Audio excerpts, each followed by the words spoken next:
5 लाख लाच प्रकरणातील महेश कोळी व घायाळ हे पोलीस कर्मचारी अखेर निलंबित।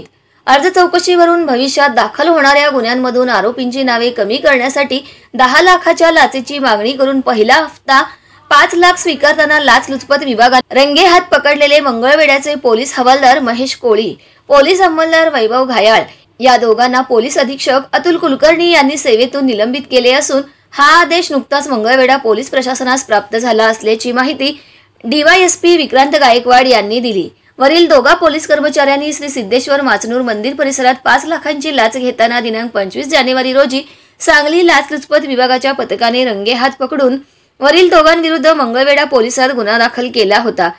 तपासिक अंमलदार सोलापूर लाचलुचपत विभागाचे डीवायएसपी गणेश कुंभार यांनी अटक करून पंढरपूर येथील जिल्हा सत्र न्यायालयात त्यांना उभे केल्यावर पहिल्यांदा 2 दिवसाची व पुन्हा 2 दिवसाची वाढीव पोलीस कोठडी मिळाली होती। वरील दोघांविरुद्ध गुन्हा दाखल होऊन 24 तासांपेक्षा ते अधिक काळ कारागृहात राहिल्याने त्यांना पोलीस अधीक्षक यांनी नुकतेच निलंबित करून त्यांना सोलापूर ग्रामीण पोलीस मुख्यालय येथे अटॅच करण्यात आले असल्याचे सांगण्यात आले। दरम्यान त्या दोघा पोलीस कर्मचाऱ्यांना मंगळवारी न्यायालयाने जामीन मंजूर केला आहे।